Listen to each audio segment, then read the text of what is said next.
تو اس لیے وہ جو روایت بیان کی جاتی ہے نا، بندے کو شدید بھوک لگی ہو، کھانا حاضر ہو، تو بندہ پہلے کھانا کھائے اور پھر نماز پڑھے، اس کی وجہ کیا ہے؟ اس کی وجہ بھی یہی ہے کہ توجہ جائے گی کھانے کی طرف. ٹھیک ہے، تسی دیکھیا نہیں اسی تمہیں پہلا چاول کھوا دینے ہیں، بعد نماز پڑھانے ہیں. بھی تسی نہ آکھو رات دا میسج آیا ٹفن نہیں لے کے آنا ہے، وہ ٹفن نہیں لے کے آنا تو پتہ نہیں اج لبنا کی ہے. پہلے ہی پھر تمہیں لنگر لنگر کروا دیتا ہے. بھائی نماز سوچتے نہ رہن یار اج پتہ نہیں منو جو ہے لیگ پیس لبنا ہے کہ منو کوئی اور پیس لبنا ہے. اچھا جی،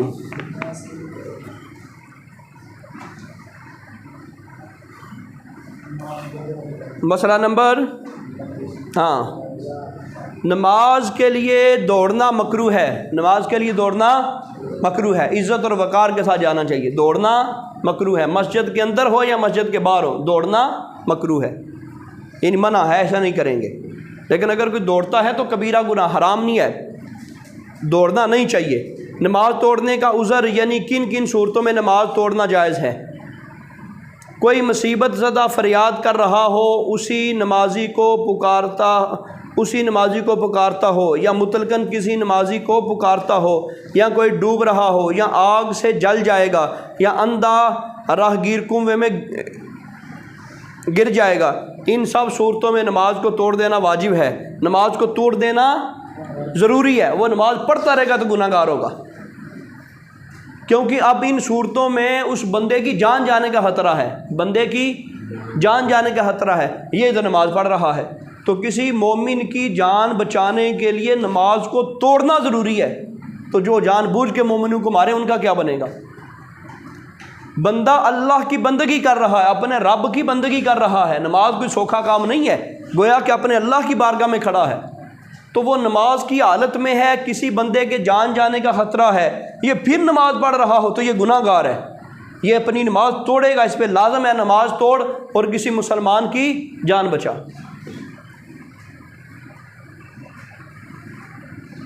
جب کہ یہ نمازی اس کے بچانے کی قدرت رکھتا ہو، نمازی بچانے کی طاقت رکھتا ہو. اگر بچانے کی طاقت نہیں نا اس کو پتہ ہے میں بچا ہی نہیں سکتا، یہ جو معاملہ بن گیا نا میں بچا ہی نہیں سکتا، تو اب توڑ دے تو پھر بھی اس کے لیے بہتر ہے، توڑ دے، لیکن واجب نہیں رہے گا. لیکن جب اس کو لگتا ہے نا جی میں نماز توڑ کے اگلی کی جان بچا سکتا ہوں، اب ضروری ہے کہ جان بچائے اس کی، نماز توڑ دے. پیشاب پخانہ ملام ہوا یا کپڑے یا بدن پر اتنی نجاست دیکھی جتنی نجاست کے ہوتے نماز جائز ہے، یا نمازی کو کسی اجنبی عورت نے چھو دیا تو ان تینوں صورتوں میں نماز توڑ دینا مستحب ہے، جبکہ جماعت کا وقت نہ جاتا رہا. اور پیشاب پخانہ جب بہت زور کیے ہو تو جماعت چھوٹ جانے کا بھی خیال نہ کرے، ہاں وقت جانے کا خیال کرے. پہلی صورت میں مسئلہ انہوں نے یہ بیان کیا کہ پیشاب یا پخانہ معلوم ہوا، پہلا معلوم نہیں، نماز کے دوران اس کو معلوم ہو گیا، پیشاب پخانہ معلوم ہو گیا، یا کپڑے یا بدن پر اتنی نجاست دیکھی جتنی نجاست کے ہوتے نماز جائز ہے. وہ نجاست کے معاملات میں ہم پڑھیں گے. وہ جو 5 روپے والا ٹھیپا اب تو چھوٹا ہوتا ہے نا، ایک بڑا ہوتا تھا پہلے، ٹھیک ہے. عام طور پہ اس کو ہاتھ کو آپ ایسا کریں نا جی، یہ جو ویسے دھیان کر میرا پتر، یہ جو جگہ بن گئی نا ہتھیلی کے اندر، اس طرح ہتھیلی کریں، یہاں پہ آپ پانی کے قطرے ٹپکاتے جائیں، ٹھیک ہے. اب جتنا پانی یہاں رک سکتا ہے اس کی گولائی میں، جتنا پانی یہاں رک سکتا ہے، اگر اتنے قطرے پیشاب کے پخانے کے کسی چیز کے لگ جائیں تو نماز پڑھنے کی اجازت ہے. افضل کیا ہے؟ تھوڑی سی بھی نجاست لگے تو پاک کر کے مسجد آؤ، تھوڑی سی بھی نجاست لگے تو افضل یہ ہے. لیکن جائز کیا ہے؟ اجازت کہاں تک ہے؟ اجازت یہ ہے کہ اگر وہ جو درہم ہوتا ہے یا وہ اپنا وہ 5 روپے کا جو ٹھپا ہوتا تھا تھوڑا چوڑا، یہ اتنی مقدار والا، یہ ہاتھ کو اس طرح کرے تو اتنی اگر لگ جائے تو وہ معافی ہے، اتنی اگر لگ جائے تو معافی ہے. وہ اتنی کی بات کر رہے ہیں. اگر تو زیادہ لگے پھر تو فرض ہے، اگر تو زیادہ لگے پھر تو نماز ہونی نہیں ہے. جتنی سے نماز ہونا جائز ہے، جتنی نجاست سے نماز ہونا جائز ہے، اتنی نجاست اس نے دیکھی نماز کی حالت میں کہ یار اتنی نجاست لگی ہوئی ہے، اتنی نجاست لگی ہوئی ہے۔ ایک یہ صورت ہے، تو دوسری وہ اپنا کہہ رہے ہیں یا نمازی کو کسی اجنبی عورت نے چھو دیا، تو ان تینوں صورتوں میں نماز توڑ دینا بہتر ہے۔ اگر وہ نہیں نہ توڑتا، نماز پڑھتا ہے تو نماز ہو جائے گی، اگر وہ نماز نہیں نہ توڑتا تو نماز ہو جائے گی۔ اچھا، یہ بعض اماموں کے نزدیک یہ ہے کہ اجنبی عورت چھوے نا بندے کو تو وضو ٹوٹ جاتا ہے، وہ احتیاط کے طور پہ کہہ دیا انہوں نے۔ ہمارے نزدیک اگر اجنبی عورت مرد کو چھوے یا مرد کسی اجنبی عورت کو چھوے تو اسے وضو نہیں ٹوٹتا، تو وہ احتیاطی طور پہ انہوں نے کہا بہتر یہ ہے کہ بندہ اپنی نماز توڑ دے، نماز توڑ دے، اور ان معاملات کو حل کر کے وہ جو نجاست نظر آ رہی ہے اس کو دھو کے صاف کر کے دوبارہ پھر نئے سرے سے نماز پڑھے، کیونکہ نماز کی کامل ہو جائے گی۔ جب کہ جماعت کا وقت نہ جاتا ہو، جماعت اگر گزر جائے، اوے اللہ رکھا کیا کرتے ہو یار، اچھے بندے ہو آپ، جب جماعت کے ساتھ نماز پڑھنا کیا تھا واجب، اور یہاں نماز توڑنا کیا تھا مستحب، تو مستحب کی خاطر واجب نہیں چھوڑ سکتے، مستحب کی خاطر، مستحب چھوٹا درجہ ہے نا جی، تو واجب بڑا درجہ ہے، تو ہم نہیں چھوڑ سکتے۔ اس لیے اگر جماعت کا وقت نہ ہو یا جماعت جانے کا اندیشہ نہ ہو تو پھر بندہ وہ بہتر ہے نماز توڑ دے، توڑ کے اپنی وہ نجاست وغیرہ کو صاف کرے اور پھر اپنی نماز نئے سرے سے پڑھ لے۔ لیکن اگر وہ نہیں بھی توڑتا، اگر وہ نہیں بھی توڑتا تو اس کی نماز ہو جائے گی۔ جماعت کا وقت، اچھا، پیشاب پخانہ بہت زور کیے ہوئے ہو تو جماعت چھوٹ جانے کا بھی خیال نہ کرے۔ اگر کسی بندے کو یہ ہے کہ پیشاب پخانہ بہت زور کیے ہوئے ہیں، یعنی اس کو بہت زور سے پیشاب آیا ہے یا پخانہ آیا ہے، ایک طرف یہ صورتحال ہے، دوسری طرف جماعت چھوٹنے کا اندیشہ ہے، تو وہ کیا کرے گا؟ پہلے پیشاب پخانے کو وہ واش روم سے ہو کے آ کے وضو کر کے پھر جائے گا، جماعت جاتی ہے تو جاتی رہے۔ پہلے مسئلے میں کیا تھا؟ جماعت کا خیال رکھنا ہے، اب اس مسئلے میں کیا ہے؟ جماعت کا خیال نہیں رکھنا۔ ہو سکتا ہے یہ نماز شروع کرے تو مسجد کو بھی خراب کرے گا، اپنے آپ کو بھی خراب کرے گا، اس لیے ضروری ہے کہ پہلے یہ قضائے حاجت وغیرہ کر کے تو پھر نماز جماعت کے ساتھ پڑھے۔ ہاں، وقت جانے کا خیال کیا جائے گا۔ اگر کسی بندے کو یہ لگتا ہے نا جی ظہر کا ٹائم ہی ختم ہو جائے گا، 5 منٹ باقی ہیں، ظہر کا ٹائم ہی ختم ہو جائے گا اور مجھے زور سے پیشاب آیا ہوا ہے، اب میں کیا کروں؟ اب وہ کیا کرے گا؟ اسی ساتھ وضو نماز پڑھ لے گا۔ اگر وضو کرنے گیا تو کیا ہوگا؟ پیچھے نماز کا ٹائم ہی گزر جانا ہے۔ تو نماز وقت کے اندر پڑھنا فرض ہے۔ یہاں اس کو کچھ نہ کچھ گنجائش مل رہی ہے کہ یار مجھے ہو سکتا ہے کہ میں تھوڑا کنٹرول کر کے اپنے اوپر ضبط کر کے روک کے نماز کو پورا کر لوں گا، تو وہ اگر وقت جا رہا ہو نماز کا تو پھر وہ بندہ اسی طرح نماز پڑھ لے گا۔ لیکن اگر جماعت ہو تو پھر وہ جماعت کو چھوڑ دے گا، واش روم ہو کے آئے گا۔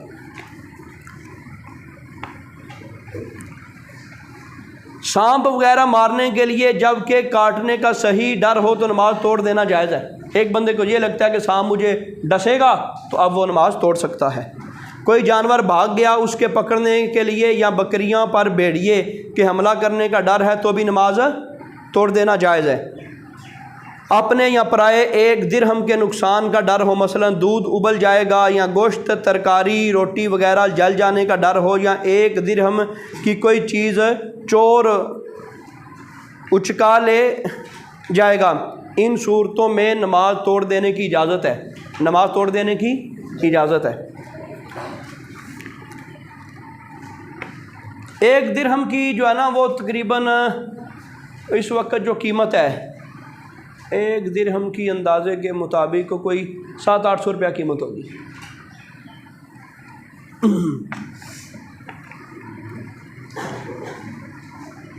اگر نفل نماز میں ہو اور ماں باپ، دادی دادا وغیرہ اصول پکاریں، یہ کیا ہے اصول؟ ایک ہوتا ہے اصول، ایک ہوتا ہے فرو۔ ان کا لغوی معنی کیا ہے؟ اصول کا لغوی معنی ہے اصل، بنیاد، اور فرو کا مطلب ہوتا ہے شاخیں۔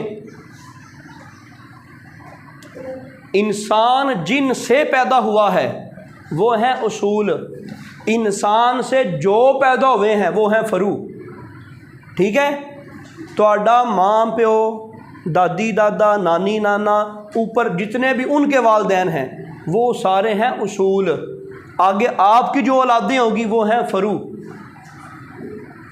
ہیں فروع، وہ آگے ہے مارک فا را واو عین، فروع. اصول تو لکھا ہوا ہے نا جی، تو یہ ہوتا ہے فروع. فروع ٹھیک ہے. انسان جن سے پیدا ہوا ہے وہ ہے اصول، انسان سے جو پیدا ہوئے ہیں وہ فروع. تو وہ کہہ رہے ہیں